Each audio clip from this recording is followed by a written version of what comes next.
Welcome back to CBS Sports HQ. Ohio State celebrating a 20-13 victory over Penn State today in Happy Valley. Ohio State getting their first road victory versus a top 5 opponent since 2006. They extend their winning streak over Penn State to 8 straight games. And for their head coach, Ryan Day, he is 6-0 versus the Nittany Lions. The win also snaps a 5-game losing streak versus top 5 opponents.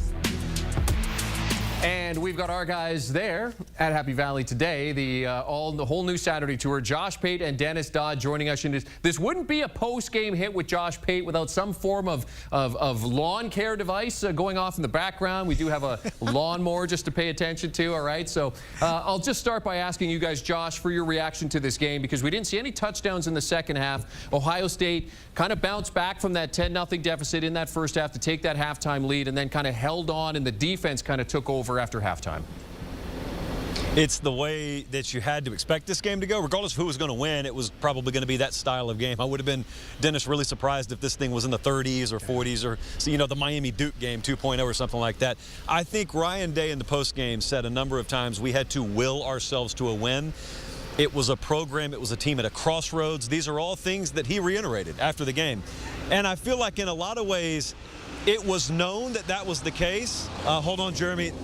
No, he has no comment. Tractor has no comment. Okay, so we'll continue here, just Dennis and I. I think that willing ourselves to a win was the way that every coach, every player, every staffer sort of communicated it to both of us walking off the field after the game.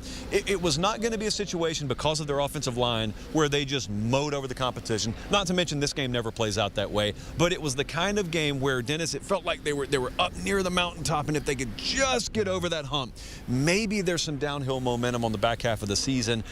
It's a flawed team. Everyone else in the country appears to be, and that means the net result of getting this win today is they're alive. All their postseason goals are still ahead of them. Everything's on the table, and who knows, maybe they get hot in November. Yeah, it's a flawed team, but think about what's at stake. What was at stake here for Ohio State? Maybe Ryan Day's job. Am I being outlandish? I don't know. He's the winningest coach in ball, 873. You spent $20 million on the roster, and to come here and lose, I think there would have been a lot of pressure on him. I talked to the president after the game. Of Ohio State. Of Ohio State. Yes, Ted Carter and Ross Bjork, the AD, were the first ones to meet him after the game, and they gave him a big hug. And I said, Ted, what did you say to him? And he said, it's momentum. Yeah. So a good start for Ryan Day, but I think that's the story here, at least from the Ohio State side. I thought this was going to be like this.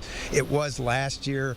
Penn State's a little bit better, I guess, offensively, but when they come into these games, it's almost like you just want to say, God, just, you know, make a play. Yeah. They don't give themselves a chance half the time. It's also, Jeremy, it's if you watch this game at home and say, I'm not convinced about Ohio State, that's not my personal sentiment here, but I could get it because we've seen this act many times before, that you don't have to be anything overly special offensively to beat Penn State. And it's not that you take away from the accomplishment.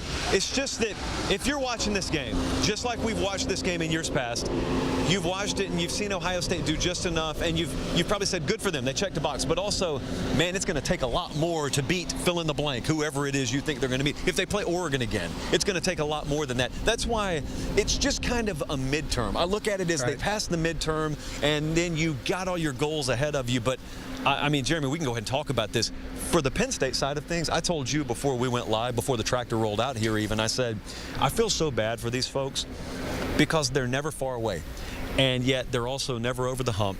They packed this place. They had a record crowd here today, over 111,000. It's the biggest crowd in Beaver Stadium history. Every single time we come here, every single time we see them on the road, everybody's bought in. They truly believe that this is the game that will get us over that proverbial hump. And I feel like you and I have stood on the sidelines and talked to Jeremy after half a dozen Penn State games, and the number one phrase we use is over the hump, and it's always preceded by they haven't gotten over the hump. I said before the game, this was an Andy Kotelnicki game, the offensive coordinator for Penn State. 5 different players, I think, stood behind center and accepted snaps. Now, there's 2 things about that. It was needed for them to diversify the offense, but it also told me at the end of the day in losing this game, we can't beat them straight up. And they can't. With those backs, they're nice. You know, Allen and Singleton, The perimeter is just not a threat. You saw that with the turnover in the end zone, which is an incredibly athletic play. Davison Igbinosun, who made the equivalent of a defensive Garrett Wilson catch in the end zone, he was so bad, quote unquote, or inconsistent that this week in practice, Jeremy, he wore oven mitts so he wouldn't be grabby.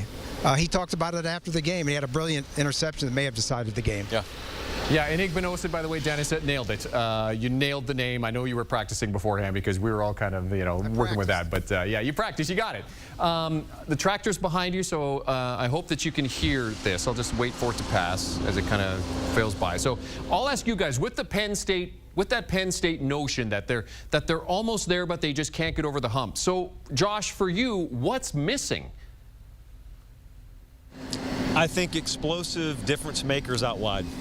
I mean, when you look at Ohio State, at any given point in the game, number 4, Jeremiah Smith, could pop one, and it could be down the field, or it could be catch it on the perimeter and break a tackle and take it 70 yards to the house. They don't have that. They haven't had that.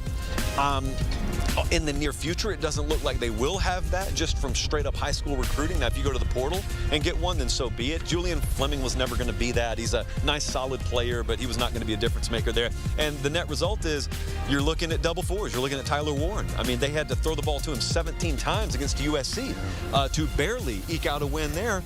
And you were talking a second ago, Dennis, about Singleton and about Allen. And I was in the building Friday, talked to Jaywan Sider, who's the running backs coach here, and he put it kind of bluntly. He said, look, I mean, it's one thing for folks to say, hey, we don't get this ground game cranking, but unlike the NFL, where it's just a league where you're paid to win one-on-one matchups and they don't load boxes like they do in the NFL or in college football. In college football, especially if you don't have those explosive playmakers out wide, defenses are happy to sell out against the run. And you know what? That's what Ohio State did today. That's what every Penn State opponent does. And at the end of the game, if Penn State has put forth sustained drives, extending the chains on third down, throwing the ball, and that's how they beat you, defenses are willing to tip their cap to them because they flat out don't think they can do it, and they got good reason to think that because Penn State never does it. To your point, I think I saw Drew Aller maybe 2 or 3 times drop back in 5 or 7 step pass pro today. And part of that is he can't with the players they have outside, and you nailed it perfectly. They need difference makers outside. Jeremiah Smiths don't hang on trees. You can't go get those guys, but they need something better. This resembled the game last year where they really didn't give themselves a chance. Scored in the last 30 seconds in a 20-12 game. It didn't make any difference at the end. Playing at home, I really thought I almost took Penn State in this game because I said this is their chance. But even with the turnovers, I thought Will Howard, they put a lot on Will Howard today, and he almost burned them. Yeah. Obviously, the pick six, the fumble at the goal line, but when it came time to nail the game down, those 2 first down runs, I think part of that was needed. You wanted to put the ball in his hands because you wanted to enhance the running game and really to get his head out of where it was. I mean, I think it was destiny for him to put it Grantland Rice style. I just thought of something, Jeremy. I mean, we're standing on the sideline. Dennis, you're up in the press box. We're, midway through the first quarter. Penn State's grabbed a 10-0 lead. They got a pick six. They put forth a half-decent drive, got a field goal. And I turned to my left and my right, and whoever was within earshot, I said, this is theirs to win. Now, it doesn't guarantee they're going to win, but it normally feels like they're in catch-up mode in these kind of games. They got themselves a double-digit lead early on. You think you got a defense you can trust, you can lean on home field, and they still couldn't pull it out, which just begs the question, if not now, then when? Great stuff as always, gentlemen. Let's get you out of there before the lawnmower guy decides to go just a little bit deeper and take you out. Josh Pate, Dennis Dodd joining us from Happy Valley Beaver Stadium there as Ohio State record a big victory over Penn State today. And as mentioned, there will be some poll implications. We'll see how that plays out on Saturday. Josh Pate will be discussing this game and everything else, all the major storylines from this weekend on his college football show. Sunday, 8 p.m. Eastern Time, live on YouTube. You can also catch it Tuesday and Thursday.